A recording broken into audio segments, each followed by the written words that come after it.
Eh bien, vous savez bien que samedi, nous faisons une méditation sur l'Apocalypse. Si vous n'entendez pas, rapprochez-vous, vous mettez assis sur les tapis, débrouillez-vous. Vous voyez l'évangile que nous avons lu aujourd'hui, qui est le dernier évangile avant la Pentecôte. C'est le dernier moment que Jésus passe avec le dernier chapitre de toute la révélation. Parce que le dernier morceau de texte de la Bible qui a été écrit, l'Esprit Saint passé par la Sainte Écriture, la dernière fois que ça s'est fait, ça s'est fait avec ce passage. Parce que l'Apocalypse, en fait, elle est à la fin de la Bible, mais en réalité, elle a été révélée à Saint Jean avant qu'il n'ait écrit l'Évangile. Et l'Évangile de Saint Jean, c'est le dernier passage que l'Esprit Saint a inspiré au corps mystique de Jésus. Et donc les derniers versets qui ont été écrits de toute la révélation, c'est ce que nous avons lu aujourd'hui.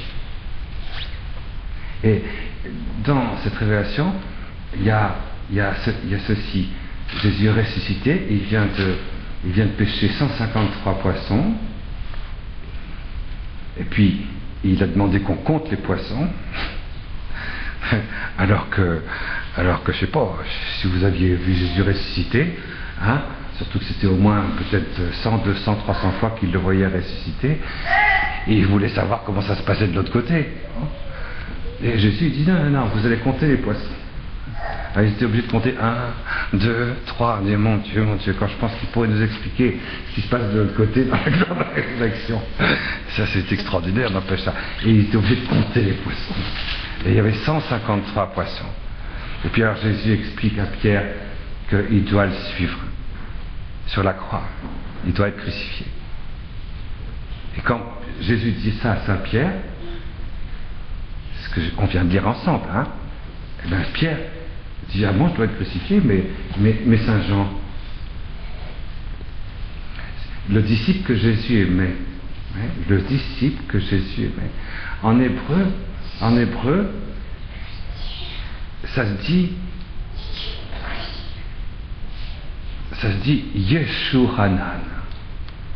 Yeshu Hanan. Jésus l'aime. Celui que Jésus aime. Yeshu Hanan. C'est quand même extraordinaire. Il y a celui que Jésus aime. En fait, son nom en hébreu, c'est pas Yeshu Hanan, c'est Yohanan. Yehohanan. Vous savez le nom de Dieu qu'on avait au chapitre 14 de l'Apocalypse. On doit être marqué du nom de Jésus et du nom de Dieu. Donc du nom de Yeshua et du nom de Yehoah. Le nom de Dieu c'est Yehoah et le nom de Jésus c'est Yeshua.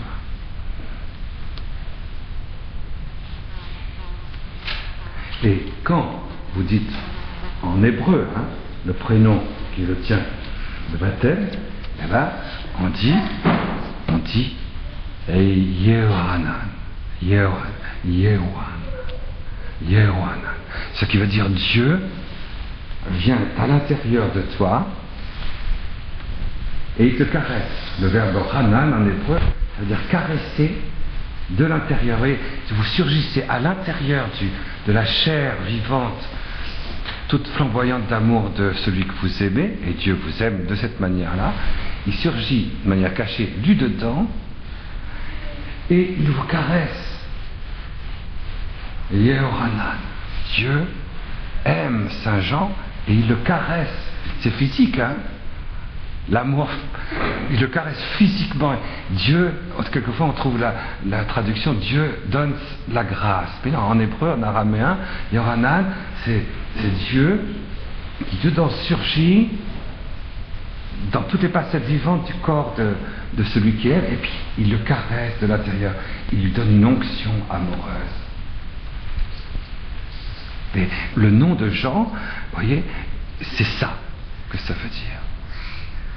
Ça veut dire ça. Et quand il a écrit l'évangile, le vieux Jean, quand il avait 100 et quelques années, quand il a fallu qu'il écrive l'Apocalypse. Et puis après l'Apocalypse, il dit, tu dois écrire l'Évangile. Donc après avoir écrit l'Apocalypse, il a été obligé, le Saint-Esprit a poussé jusqu'à ce que l'Évangile soit écrit. Et bien dans l'Évangile, comme dans l'Apocalypse, vous ne trouverez jamais le nom de Yohanan. Vous le trouverez dans l'Évangile de Saint Matthieu, Saint Luc, Saint Jean, dans les Épîtres, dans les Actes des Apôtres. Lui, jamais il mettra son prénom. Le seul moment où son nom apparaît, c'est ici. Mais il ne met pas Yehohanan, il met Yeshuranan. Il y a un shin au milieu. Au lieu de dire que c'est Dieu qui te caresse de l'intérieur, c'est Yeshuranan. C'est Jésus qui, de l'intérieur, te chérit, te caresse, t'unit, te transforme et te met un cœur nouveau, venu de Jésus ressuscité. Parce que Yeshua, c'est Jésus ressuscité, qui te caresse de l'intérieur de ton corps, et il le transforme, il nous donne une autre détermination de résurrection dès cette terre. Vous voyez, il a juste rajouté le shin, c'est-à-dire l'incarnation, la lettre de l'alphabet hébreu qui exprime le corps humain. Le corps de Jésus, de l'intérieur, va s'unir au corps de Saint Jean et ils feront un seul corps. Et voilà pourquoi Jésus dit à Saint Pierre, celui que Jésus aimait, Yeshuranan, ça c'est la signature, Saint Jean signe l'évangile comme ça. Alors je suis le disciple que Jésus aimait, Yeshuranan. Le Saint-Esprit lui donne un nom nouveau. C'est quand même assez extraordinaire, n'empêche ça. Et Jésus dit à Pierre, lui, il faut qu'il demeure jusqu'à ce que je revienne. Jusqu'à ce que je revienne. Et justement, c'est avec celui qui demeure jusque dans le retour glorieux de Jésus, qui caresse de l'intérieur tous les membres vivants du corps vivant de Jésus vivant, pour leur donner un corps de résurrection par la Jérusalem céleste. C'est avec lui qu'on lit l'Apocalypse. C'est lui qui nous explique comment s'ouvre de l'intérieur de notre chair concrète, de notre sang, de la moindre parcelle vivante et incarnée de notre corps, comment de l'intérieur, il y a un espace comme Dieu s'ouvre, ouvre notre terre. Et notre terre intérieure, c'est de la matière. Mais au centre de la matière, il y a l'animation, il y a la caresse, il y a la grâce, il y a la lumière incarnée de la gloire de la grâce de Dieu, qui met en place du dedans de notre corps un peu blessé, grâce à cette blessure, une ouverture s'est faite, le Christ glorifié s'y introduit, avec l'Immaculée dans sa fécondité glorieuse, avec la paternité diaphane de Dieu, dans le trône, mais cette sardoine toute limpide, transparente, tranquille de la paternité. La fragilité dans Saint Joseph, tout ça, ça rentre à l'intérieur de notre blessure qui a fissuré notre corps fondamental, nos cellules vivantes, et vont mettre une lumière pour que notre corps change de nature. Ce ne sera plus un corps blessé, ce ne sera plus un corps psychique, ce ne sera pas un corps terrestre, ce sera un corps céleste. Et ça, c'est Saint Jean, vous voyez.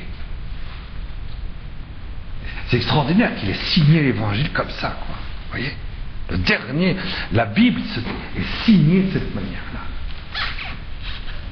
C'est beau que ce soit le dernier évangile avant la Pentecôte. Aussi. C'est vrai, c'est quelque chose de très fort.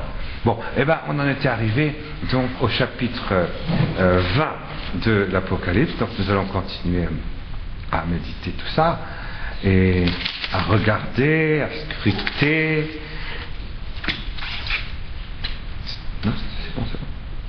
Et à regarder, et puis surtout à laisser cette parole réaliser en nous ce qu'elle signifie.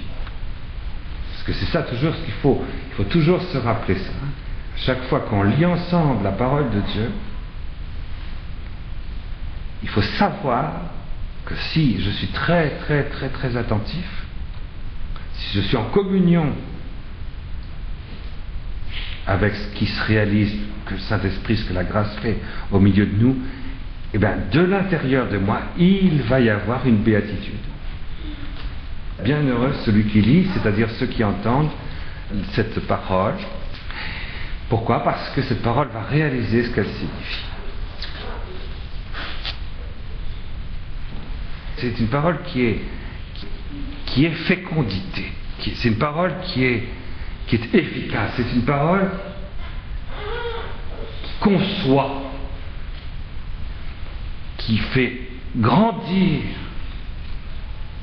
et qui fait naître notre corps de résurrection.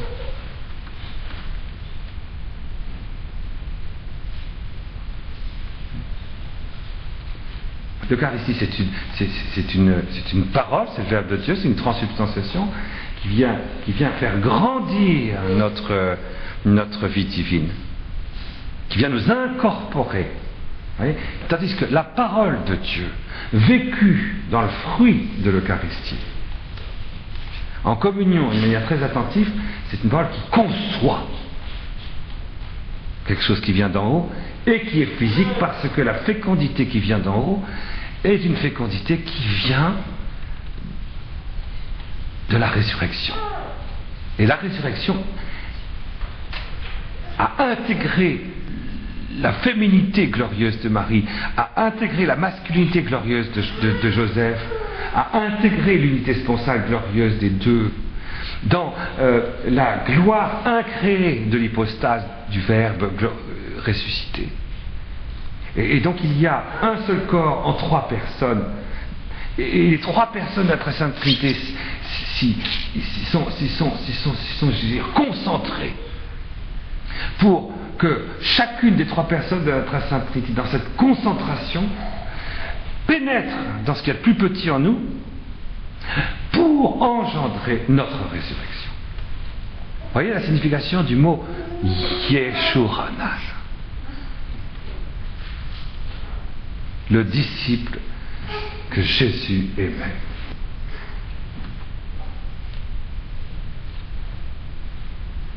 Et ça, c'est quelque chose de tellement inhabituel, quoi, que aussi,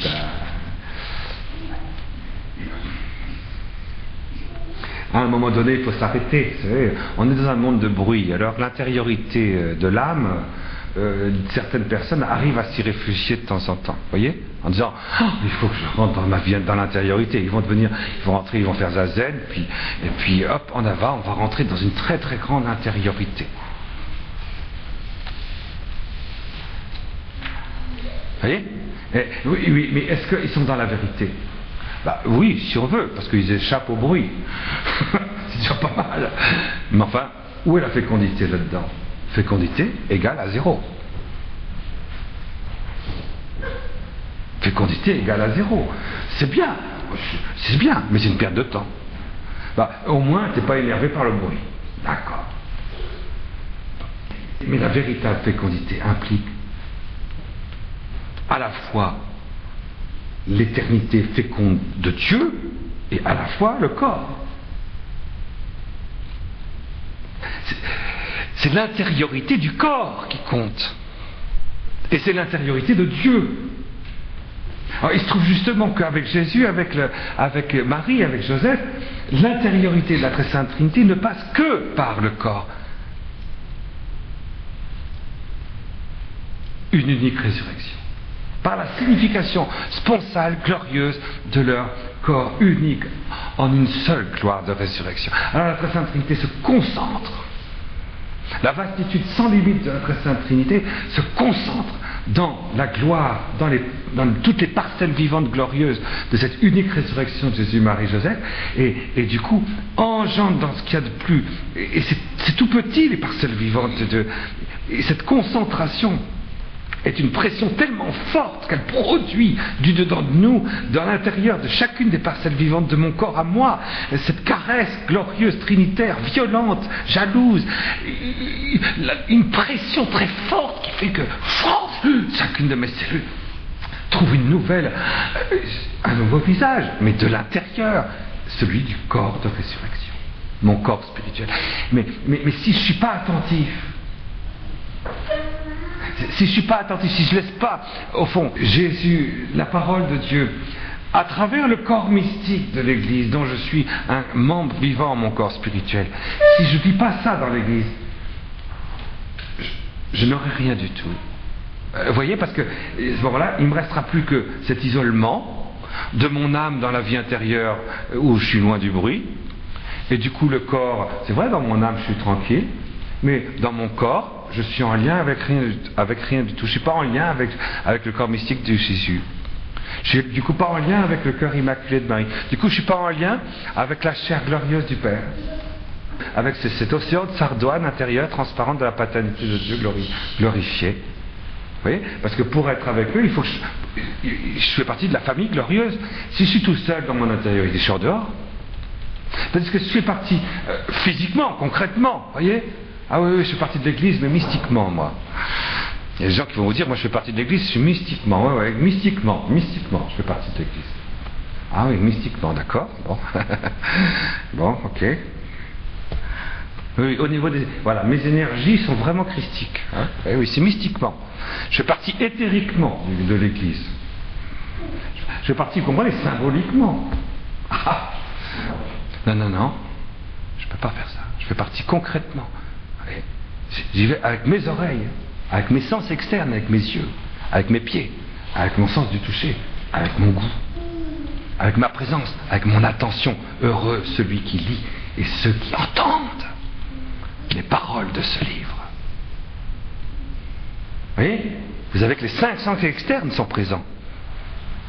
Les 5 sens externes sont présents là. Vous voyez? Celui qui lit est bien obligé d'utiliser ses yeux. Et on est ensemble, donc physiquement, il y a le sens du toucher. On est ensemble, ça, c'est... Ceux qui entendent. Et puis on est quand même, on intériorise ce qu'on entend. Ça, c'est le goût. Et du coup, on sent l'amour de Dieu. On sent la présence du Christ, vous voyez. On met de l'encens, d'ailleurs. On met de l'encens. On met de l'encens pour ça, pour qu'il y ait un support. Il y a le support physique. L'Église, c'est comme ça, vous voyez. C'est par le sens externe. Le corps est mobilisé. Mais c'est un corps commun qui est mobilisé. Et comme le corps commun est mobilisé, eh bien, Jésus est présent de l'intérieur de chacun de nos corps, dans la moindre parcelle vivante de notre corps. Il y a une Christophanie, ce qu'on avait expliqué la dernière fois. Hein? La dernière fois, on avait bien expliqué ça. Christophanie, qui jaillit des espèces eucharistiques qui sont à l'intérieur de chacune des moindres parcelles vivantes de notre corps, à cause de notre communion eucharistique dernière. Et comme on est ensemble, il y a une Christophanie. Et du coup, il y a l'unité de tout le corps mystique de Jésus vivant entier. Et du coup, dans les moindres parcelles vivantes de notre corps, il y a Yeshuranan. Il y a une caresse de l'intérieur, une caresse de la fécondité glorieuse de Jésus, Marie, Joseph, de la Sainte Famille, qui engendre dans la concentration de chacune des 3 personnes de la Très Sainte Trinité, dans leur unité toute pauvre, toute petite, toute minuscule, mais qui a la même intensité que la Très Sainte Trinité elle-même, à l'intérieur de nous. Et ils engendrent en nous le corps spirituel. Ouais, c'est pas zazen, ça. C'est pas zazen. Et ça fait beaucoup de bruit, justement. Et s'il y a du bruit extérieur, plus il y a du bruit extérieur, tant mieux. Comme ça, on est sûr que c'est pas parce que, ah oui, je ressens très très fort la force silencieuse de l'avènement du corps spirituel. Non. Voilà. Donc nous avons compris ça, à force de lire l'Apocalypse, on a compris au moins ça. C'est déjà pas mal. Bon, on a compris beaucoup d'autres choses, donc... Alors, on est arrivé au fameux 13e chapitre. Quand je dis 13e chapitre, je vous rappelle que l'Apocalypse, c'est 8 chapitres qui montent avec Marie glorifiée, le mystère de la manifestation de Marie, la femme, dans sa résurrection de femme. Jésus assume Marie comme femme, et c'est la résurrection de la femme ressuscitée. C'est les 8 premiers chapitres. Et puis, après les 8 premiers chapitres, 14 chapitres. Et de ces 14 chapitres, on arrive au 13e. Et ces 14 chapitres, on disait bien, vous voyez, qu'à partir du moment où Marie est au sommet de son unité sponsale glorieuse avec Jésus ressuscité, il y a une seule personne, le Verbe de Dieu, dans une seule résurrection, celle de l'homme et de la femme, dans une humanité intégrale où il n'y a ni homme ni femme. Et de là, eh ben, on a vu qu'à la fin du chapitre 8, tout ça, ça pénètre dans un océan de jaspe vert, le trône du Père. Et du coup, s'ouvre un voile qui se déchire, c'est l'agneau de Dieu. Du coup, on voit de cette paternité glorifiée, dont on a découvert que c'était Saint Joseph ressuscité, qu'il y a une grande descente à partir de la paternité glorifiée de Dieu, une grande descente vers la terre, un grand chemin de croix à l'envers. Un chemin de croix qui va monter dans ce qu'il y a de plus petit dans le corps mystique du Verbe de Dieu, du Fils unique de Dieu, et ce qu'il y a de plus petit dans le corps mystique du Verbe de Dieu, du Fils unique de Dieu, c'est nous. Alors je vis sur la montagne de Sion apparaître un agneau comme immolé, chapitre 14. Et vous voyez ce chemin de croix glorieux de la Jérusalem ressuscitée, à partir du 8e chapitre jusqu'à la fin, cette espèce de 14 stations de la gloire de l'Apocalypse, dans ce qu'il y a de plus pauvre dans la création, du point de vue de l'aspiration, nous a fait arriver jusqu'à cette 13e station. Et cette 13e station, c'est le chapitre 20 de l'Apocalypse. Donc, on va lire, et vous allez voir que le 13e chapitre, remarquez bien que c'est très beau, hein, aussi, l'harmonie des chiffres. Faut pas faire trop de spéculation sur les nombres et sur les chiffres, c'est évident, faut pas. Mais, quand même, c'est beau, on le sait très bien, que 12, ça représente la plénitude de l'Église, ça représente la plénitude apostolique de l'Église. Donc, on rentre dans le dépassement de la plénitude du corps mystique de l'Église. Dans le dépassement, il y a un dépassement. Et ce dépassement, c'est quelque chose qui rentre dans l'unité de toute l'Église. L'Église de la Jérusalem spirituelle, de la Jérusalem de la terre, de la Jérusalem lumineuse, de la Jérusalem souffrante. Vous voyez ? Et de la Jérusalem ressuscitée aussi, bien sûr, Marie. Cette unité des 5 en une seule Église, il y a un dépassement. Au-delà de cette fécondité de l'Église apostolique toute glorieuse, il va y avoir un dépassement. Quelque chose va se montrer. Et le dépassement, c'est la source de l'unité du ciel. Et c'est chapitre 20. Un voile va se déchirer dans notre gloire, dans notre corps spirituel. Quelque chose va se déchirer. Qu'est-ce qu'on va se déchirer dans l'univers? Quelque chose va se déchirer dans le ciel empyré. Quelque chose va se déchirer dans tous les éléments, et en particulier dans l'eau, dans les océans, dans les mers. Ce sera dans l'intériorité psychologique aussi du monde humain, dans les champs morphogénétiques de l'humanité, et aussi dans le combat spirituel et glorieux qui aura été victorieux, parce qu'on est arrivé, déjà on a écarté, au chapitre 20, on a écarté l'Antichrist, ça y est, il est en enfer, c'est fini, il n'y a plus d'Antichrist. Et l'Église a, grâce à l'invasion de l'Immaculée Conception dans tous les membres vivants du corps mystique vivant de Jésus, de l'Église de la Terre en particulier, à cause de ça, la tête du serpent est écrasée. Alors, une fois que c'est écrasé, qu'est-ce qui se passe? Eh bien, quelque chose va se dévoiler. Parce que si le serpent aboyait, c'est très joli comme expression, enfin, je suis très fier de cette nouvelle expression théologique, si le serpent aboyait, n'est-ce pas? Bon, ne le répétez pas. Bon, c'est parce qu'il ne voulait pas qu'il y ait cette dernière déchirure. La source de l'unité du ciel.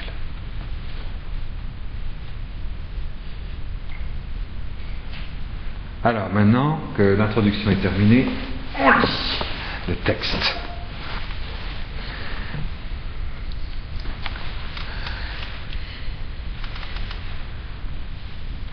alors je vis un ciel nouveau, une terre nouvelle, car le premier ciel et la première terre ont disparu, et de mer il n'y en a plus. Et je vis la cité sainte, Jérusalem nouvelle, qui descendait du ciel, du dedans de Dieu, de face à Dieu, d'auprès de Dieu dans le texte français, mais ça correspond à un terme hébraïque qui veut dire face à face, et de l'intérieur.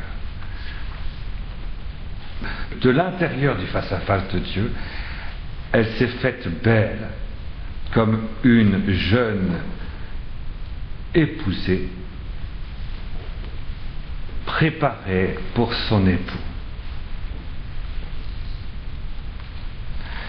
Préparée, je ne sais pas, en grec, vous voyez, c'est kekosmenon.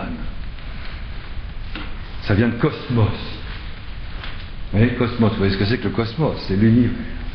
C'est tout l'univers, mais l'univers du monde angélique, comme l'univers que vous voyez de vos yeux. Et comme l'univers intérieur aussi. Hein, tout l'univers. Mais l'univers aussi de la résurrection, parce que le corps ressuscité de Jésus est créé, il fait partie de l'univers. Même s'il est en dehors de l'univers, puisque dans la résurrection, le corps de Jésus ressuscité est sorti de l'univers. Ex tu cosmo était, il est sorti du cosmos. Mais il fait partie du cosmos. Et comme il fait partie du cosmos, il va donc rejaillir du dedans du cosmos pour recréer le cosmos. Et donc il va revêtir le cosmos de l'intérieur du cosmos. Vous voyez? Kekousmena. C'est exactement la même chose que ce que je vous ai dit quand je vous ai dit tout à l'heure que Saint Jean c'était Yeshuranan. C'est de l'intérieur un revêtement du cosmos qui vient revêtir le cosmos de l'intérieur pour en faire un cosmos nouveau, mais qui n'est pas le cosmos. C'est ça que ça veut dire, Kekousmenon. C'est extraordinaire un peu ça. Il n'y a que le Saint-Esprit qui peut inventer un truc pareil. Moi, si vous êtes capable d'inventer un truc pareil, moi je peux pas. Hein. Vous pouvez le découvrir, vous pouvez le regarder, vous pouvez y regarder. Alors regarde, je vis. Alors, quand Saint Jean voit ça, vous voyez, Saint Jean, Yeshuranan, c'est de l'intérieur, dans son corps spirituel, qui ne mourra pas. Le corps spirituel de Saint Jean ne meurt pas. Vous connaissez l'histoire de Saint Jean, oui, à peu près? Vous savez que quand vous allez à Rome, vous arrivez à la Porta Latina, hein? À la Porta Latina, il y a une porte, allez-y. Les gens passent par la Porte Latine presque tout le temps pour rentrer à Rome. C'est les anciens murs de l'époque de Septime Sévère et tout ça, hein, attention. Donc à la Porta Latina, eh bien, là, vous avez un petit mausolée, tout petit, grand comme ce cœur, là, à peu près peut-être. Et c'est là que Saint Jean a été placé dans de l'huile bouillante, parce qu'il a été condamné à mort à l'âge de 92 ou 13 ans. On l'a flagellé, et puis on l'a plongé dans l'huile bouillante. C'est le dernier des apôtres. Les autres avaient tous été martyrisés 60 ans avant. Le dernier a été martyrisé 60 ans avant. Pendant 60 ans, il est resté là, et puis on l'a martyrisé. Donc on l'a flagellé, puis on l'a plongé dans l'huile bouillante, là. C'est extraordinaire. Puis après, on l'a sorti de l'huile bouillante pour voir à quoi il ressemblait une fois qu'il était frit. Mais comme c'était Yeshuranan, vous avez compris? Exactement comme le prophète Daniel avait transformé la fournaise de Babylone de Nabuchodonosor en fraîcheur délicieuse. Mais de la même manière, Saint Jean, la fraîcheur délicieuse du ventre de l'épousée de la résurrection, avait transformé dans l'huile gracieuse du Paraclet glorifié cette huile en transformation, et il a trouvé le monde nouveau de son corps spirituel jusque dans l'extérieur. Et les témoins disent que il avait un corps tout lumineux, tout jeune, tout glorifié. Alors du coup, ils l'ont envoyé à Patmos, en exil. Et là, il a reçu l'Apocalypse. Et recevant l'Apocalypse, l'ange Marie, glorifié, lui a dit, écris le livre. Alors du coup, il a écrit l'évangile de Saint Jean.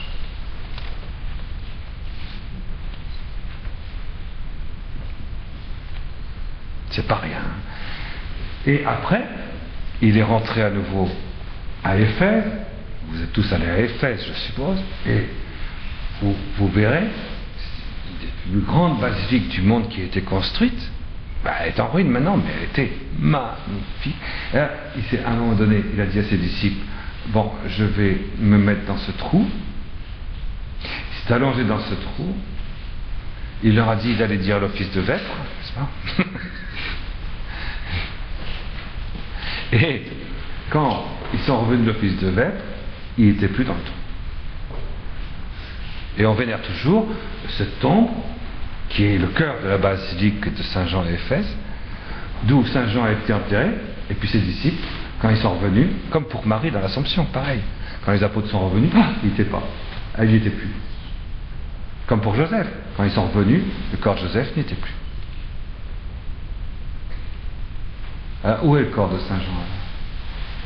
Jésus a dit, celui-ci, si je veux qu'il demeure jusqu'à mon retour. Vous voyez, c'est pas extraordinaire ça? Alors, moi, j'aime bien m'imaginer, je préfère dire j'aime bien m'imaginer parce que c'est pas dogmatique, vous voyez, vous n'êtes pas obligé d'y croire. C'est pas un dogme. Mais je le pense sérieusement en tout cas, que Saint Jean, avec son corps spirituel, il se balade. Il se balade, il va voir le prophète Élie. C'est pas moi qui le dis, c'est Anne-Catherine Emmerich, elle est canonisée par le pape Jean-Paul II. Elle l'a vu. Alors il va au paradis terrestre, il va voir le prophète Élie, il va au 7e ciel pour voir Enoch. Il va, il rejaillit, il se laisse caresser un petit peu par la Trinité glorieuse, la Sainte Famille glorieuse, dans l'océan de jaspe du trône du Père, puisque c'est un des 24 vieillards. Et il adore dans la vision béatifique de la résurrection, sans quitter d'ailleurs cette vision béatifique. Il vient sur la terre. Il est sur notre terre, de temps en temps. Vous avez jamais rencontré quelqu'un qui a vu Jean? T'as pas vu Jean? Tu n'as pas vu Jean? Tu l'as pas vu?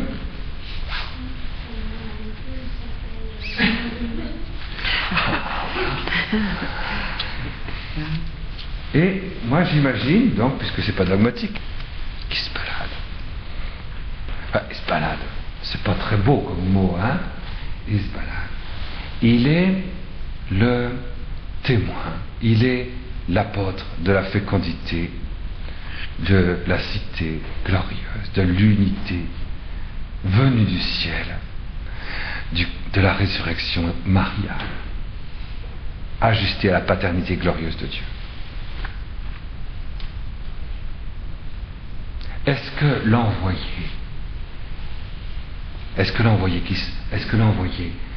qui sort du trône, est-ce que c'est pas lui?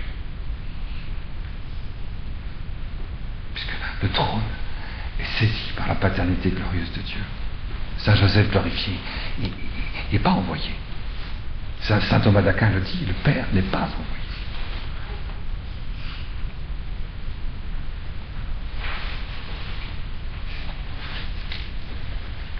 Il est bien évident que si on ne vit pas à l'intérieur du corps mystique de Jésus, de l'Église, des sacrements, de manière très physique, jusqu'à faire jaillir de l'intérieur cette pression qui vient de la fécondité glorieuse de la Sainte Famille, glorifiée, on ne verra pas, on ne sentira pas ce qui se passe à l'intérieur de Saint Jean jusqu'au jugement dernier. Et c'est très important de savoir ça, parce que du coup on entend ce qu'il dit.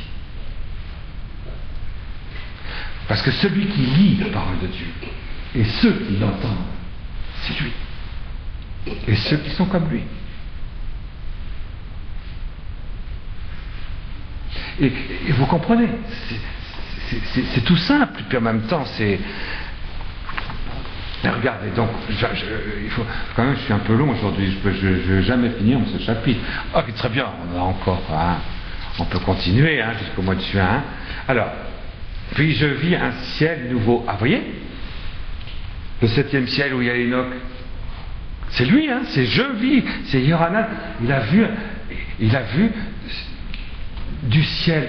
Vous voyez ce 7e ciel dont parle saint Paul. Bon, je vous en ai déjà parlé. Donc, de ce ciel, il y a une espèce de ramassage de ce qu'il y a de plus, du sommet du ciel naturel, hein, c'est-à-dire du monde angélique le plus vaste, le plus intense, le plus profondément, qui authentifie de manière la plus profonde l'image la plus parfaite de tous les attributs divins. C'est là où se trouve Enoch. Vous voyez, parce qu'il n'est pas encore revenu, Enoch. Hein. Ça, on a vu ça au chapitre 11 de l'Apocalypse. Donc je ne reviens pas dessus. Eh bien, Enoch et tout ce qu'il avait emporté avec lui, tout le monde spirituel, angélique, supérieur, n'y est plus. C'est tout rentré dans le Yeshua. Tout a été absorbé, vous voyez, pénétré pour rentrer dans l'unité. Dans l'unité glorieuse de l'Église de la terre et de l'Église du ciel. C'est extraordinaire. Donc ce monde céleste, si vous préférez, spirituel, contemplatif, angélique, de toutes les hiérarchies contemplatives, sont absorbés et sont comme happés. Elles qui sont tellement extasiées, dans une extase sans limite, du point de vue de la vastitude, de tous les attributs divins, et bien c'est comme si, dans cette vastitude d'extase, de jubilation, c'est comme s'ils étaient ramassés dans le corps spirituel des élus. Vous voyez, c'est ça que ça veut dire. Le ciel, il n'y a plus de ciel. Il n'y a plus... Je vis un ciel nouveau, une terre nouvelle. Vous voyez, le corps spiritualisé, le corps absolument parfait dans le mariage spirituel dont parle sainte Thérèse d'Avila, qui fait qu'on est en affinité parfaite, avec l'inscription glorieuse et éternelle qui se trouve sur le livre de la vie, qui est la nôtre, disparaît. Voyez, le corps spiritualisé et divinisé au sommet disparaît, en nous, sur la terre. Voyez. Mais qu'est-ce qui va rester? Car le premier ciel et la première terre ont disparu. Ça d'accord. Le premier ciel, la première terre. Regardez, la première terre c'est quoi? C'est le paradis, c'est là où se trouve... C'est la terre paradisiaque, c'est la terre des origines, c'est la terre de la grâce originelle. C'est la terre, vous voyez, du oui originel de Dieu. Et le oui originel va disparaître parce qu'il va être remplacé par l'amen éternel de Dieu. Le paradis, Élie est déjà monté dans la Sainte Famille glorieuse. On le sait, chapitre 11 de l'Apocalypse, avec Enoch. Et donc, le paradis, qui était il devait régner, il devait apporter le règne du paradis dans la Jérusalem glorieuse. C'est marqué ici, il y est emporté. Et c'est une précision, vous voyez, par rapport, vous sentez bien que c'est une précision par rapport au chapitre 11 de l'Apocalypse, c'est une précision. Ensuite, de mer, il n'y en a plus, c'est normal. Nous avons réussi, grâce à toi, à écraser, crac, ça avec ton talon, tu sais, crac, la tête du serpent. Ça, moi, c'est une chose que j'aime bien quand on a marre de prier. Tu sais, qu'est-ce que tu fais? Tu prends ton talon comme ça, tu le lèves un peu, tu laisses venir la tête du serpent, comme dans le film de Mel Gibson, tu sais. Tu laisses venir bien, et puis tu appuies, hein, mais vas-y doucement pour pouvoir entendre le chant magnifiquement agréable.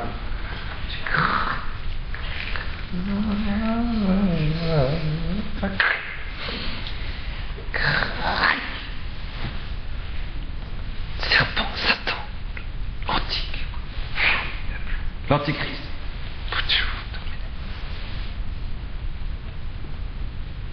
Et du coup, le domaine où il était roi, c'est-à-dire le domaine psychologique, le domaine de notre intériorité, de ce qu'on ressent, ça, là, Satan est roi. L'antichrist est roi du monde métapsychique. Là où il y a les énergies, là où il y a le plasma, là où il y a la lumière, là où il y a le ressenti, là où il y a la réalisation, tout le domaine de Satan, quoi. Tout le domaine de Satan et de l'antichrist disparu. Tout le domaine psychique. Il n'y a plus que du spirituel et du corps, c'est tout. Il y a un ciel nouveau, un monde spirituel nouveau et une terre nouvelle, un corps spirituel nouveau. Dans chacun d'entre nous, vous voyez, ce sera beau, hein. C'est pas la fin du monde, hein. Comprenez bien, on n'est pas au ciel, on n'est pas dans la vision béatifique, on n'est pas loin, on n'est pas loin, ça c'est vrai. Mais vous voyez, c'est quand même. Mais quand je pense qu'on va faire partie de ce truc-là, oui, parce que je pense que c'est pas loin quand même non plus. Hein. Si on canonise le pape Jean-Paul II, c'est qu'on ne doit pas être très très loin. Hein. Ah, moi ça m'étonnerait qu'il faille attendre très très longtemps. Hein. Hein? C'est beau. Enfin, je pense que vivre ça alors qu'on sera jeune comme toi. Moi, quand je vivrais ça, je serais vieux. Regarde, j'ai déjà 60 ans. J'aurais 60 ans, je serais vieux. Enfin, je serais vieux, tu vois. Mais jeune. Oh, quelle chance.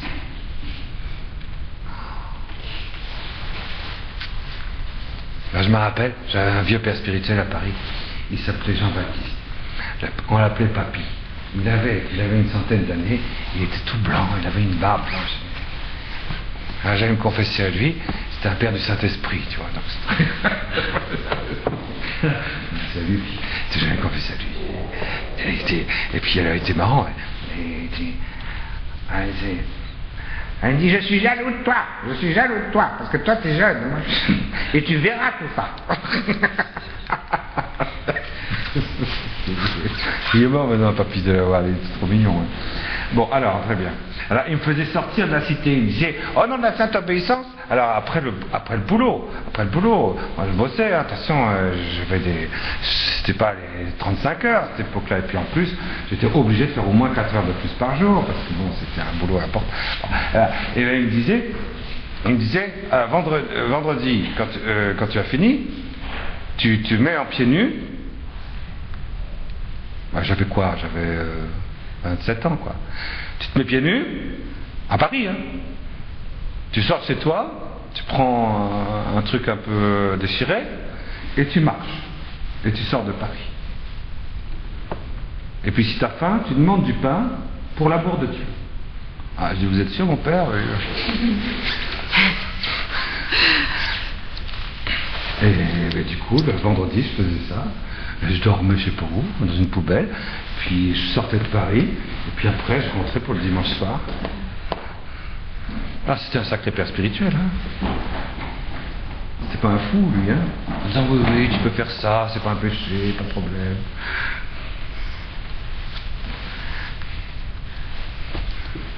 Non, c'est pas grave. Continue. Tu vois? Non, c'était un père spirituel. Il faut dégager la cité de Babylone. Il faut dégager. Dégager, sortir de la cité. Pourquoi il faut sortir de la cité? Pas parce qu'il faut sortir, mais parce que nous sommes les sources du dévoilement de la cité nouvelle. Vous voyez? Alors, de mer, il n'y en a plus. Ah, ça c'est sûr, vous n'allez pas le ressentir. C'est parce que vous ressentez, ah, je sens très fort dans ma prière, que ma prière, vraiment, Dieu est là. Alors ça a terminé. De mer, il n'y en aura plus. Ce sera physique, et puis ce sera divin. Vous voyez, notre prière sera en même temps physique, et puis en même temps divine. C'est très très simple, vous voyez. Ce ne sera pas intérieur. voyez, si, ce sera à l'intérieur du corps. Et l'intérieur de la très sainte Trinité. Mais ce ne sera pas votre intérieur à vous. Vous voyez, de mère, il n'y en aura plus. C'est pas géant ça? C'est vraiment un truc complètement dingue. C'est une description très forte et en plus très vraie. Vous voyez? Parce que l'Immaculée Glorieuse, même déjà sur la terre c'était comme ça, jamais elle n'a eu d'intériorité. La Sainte Vierge. Eh oui, c'est vrai. Et Saint Joseph, vous croyez qu'il a eu de l'intériorité? Il n'a pas eu d'intériorité. Il n'était pas psychique. Il était ajusté au Père. Et le Père n'est jamais envoyé. Parce que s'il y avait eu une intériorité, oh, quelle force du Saint-Esprit à l'intérieur de moi qui me brûle, qui m'enflamme. Oh, alors ça veut dire que la Sainte Vierge, eh ben, elle se serait regardée elle-même. La Sainte Vierge ne s'est jamais regardée elle-même. Dans sa prière. Jamais. Jamais. Oh, qu'est-ce que je souffre de mystère de compassion de Jésus, cette transverbération. Jamais elle ne s'est regardée elle-même. Vous voyez, elle ne s'est jamais tâtée le pouls. De mère, il n'y en aura plus. Ah, ma prière, qu'est-ce qu'elle est forte en ce moment. Qu'est-ce que je me sens bien dans la prière. Termine. Ça, vous voyez, ce n'est pas la cité sainte. Vous ne pouvez pas l'inventer, je veux dire, ne faites pas, puisque c'est comme ça, je ne prie plus à l'intérieur. C'est pas ça, c'est le Seigneur qui va faire ça. C'est le Seigneur qui va faire ça, parce que comme on sera allé jusqu'à la révélation du corps originel, à cause de la 5e trompette, d'accord, et de la 6e coupe, à cause de ça, alors ça c'est dans... Ça, bon, moi je donne pas de date parce que après on me critique. Et puis de toute façon je connais pas les dates. Mais de toute façon il n'y a pas de date. Bon, alors, mais en tout cas pour la fin des fins, vous pouvez être sûr qu'il n'y a pas de date. Pour les étapes intermédiaires, oui, on pourrait. Mais je ne m'y risquerai pas parce que c'est toujours conditionnel, n'est-ce pas? Alors, mais une chose est sûre, c'est que à l'apparition de la 5e trompette, la révélation de notre oui incarné originel sera là, ce sera en notre possession. L'intériorité du corps sera à la disposition de tout le monde. Supposons que ce soit dans 15 jours. Et pourquoi pas? Ce serait normal, puisqu'il y a eu le Shikutsi Meshomem le 8 mai dernier. Pardon, le 8 mars. Donc ce serait normal, puisque le prophète Daniel, dès qu'il y aura Shikutsi Meshomem, aussitôt il y aura ça. Donc on sait, on est dans la période transitoire du aussitôt de l'ange Gabriel au prophète Daniel. On est là. Donc je veux dire, si c'est pas dans 15 jours, je vais tirer la barbichette moi au prophète Daniel en disant tu nous as menti, comme d'habitude.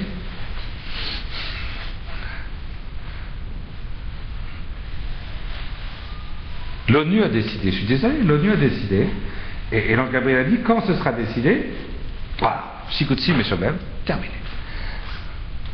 Bon, alors on est donc maintenant dans l'aussitôt. C'est pas demain, c'est pas bientôt, c'est aussitôt.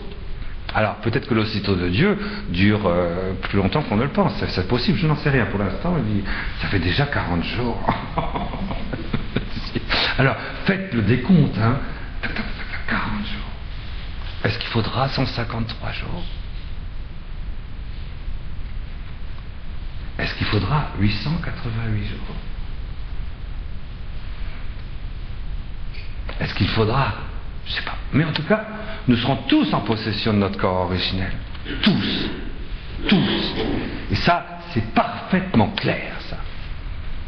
Alors, je vous dirais, est-ce que vous ne pouvez pas nous décrire qu'est-ce que ça veut dire quand on est en possession de son corps originel? Bon, je vous l'ai déjà décrit, donc je n'ai pas besoin d'y revenir dessus.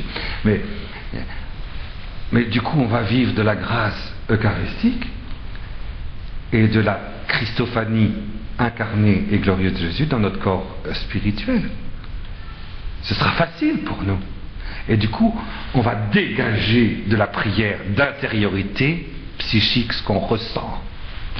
Oh, je sens la lumière, je sens la saveur de Dieu dans moi. Oui, je vais le ressentir, mais comme Saint Jean dans l'huile bouillante.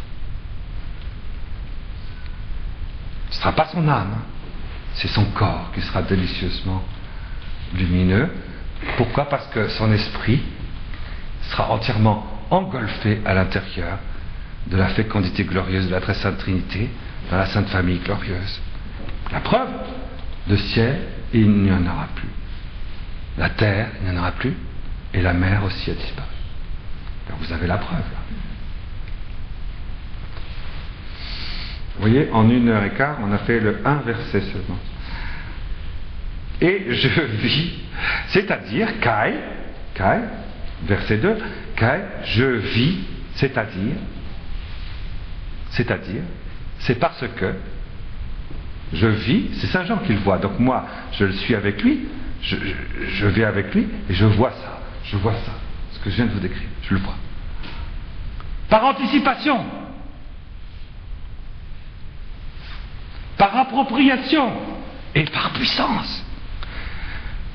Ça, c'est la vie chrétienne, vous voyez, par appropriation, par anticipation et par puissance. Avec Saint Jean, je vis ça déjà. Vous voyez, j'en vis déjà. Et du coup, qu'est-ce que je vois, Kai? Qu'est-ce que c'est? Ça, cette histoire-là, je vois la cité sainte.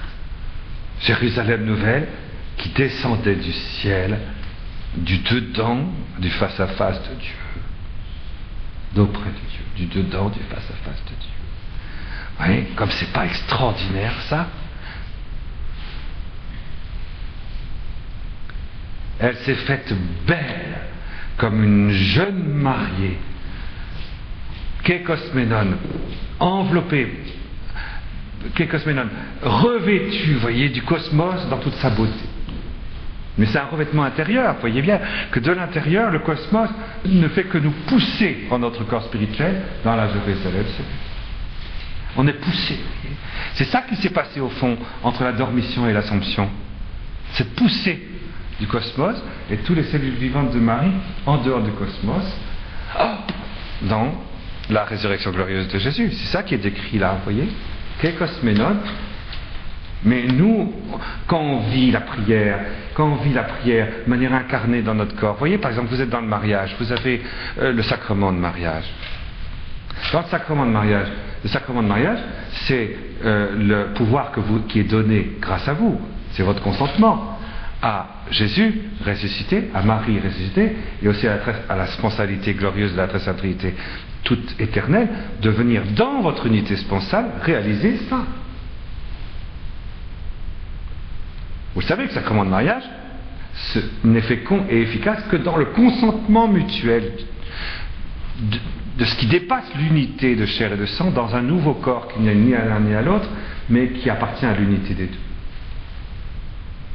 Et qui est le corps de l'unité sponsale transfigurée. Et du dedans, vous donnez autorisation, possibilité, vous voyez, au Seigneur de réaliser ça. Ça, vous avez ici la mystique de la sponsalité, la spiritualité du mariage. Et là, il n'y a pas d'intériorité. Déjà, vous comprenez, mon père, j'ai l'impression qu'il ne m'aime plus.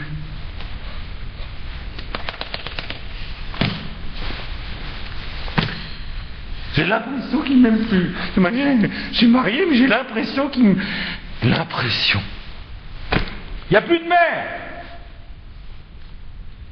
Il n'y a pas d'impression dans l'unité sponsale.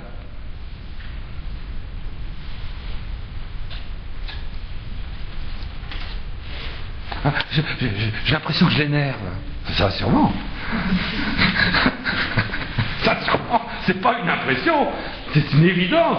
Mais ça n'a rien à voir avec le mariage, ça. Strictement rien. C'est justement, si ça existe, c'est parce que justement, il faut fuir la mer, il faut fuir la terre, il faut fuir le ciel du mariage psychique. C'est extraordinaire, hein, c'est vrai, regardez. Et je vis la cité sainte, Jérusalem nouvelle, qui descendait du ciel, du dedans, du face-à-face de Dieu. Elle s'est faite belle, comme une jeune sponsam, épousée. Kékosménon, toute enveloppée d'un vêtement de beauté cosmique, vous voyez, et ordonnée toute à sponsus, à son époux. Sponsas, Kékosménon, sponsus. Mesdames, quand vous êtes mariées, retenez bien cette phrase extraordinaire de l'Apocalypse. Je la répète. Sponsa, c'est du latin, sponsa.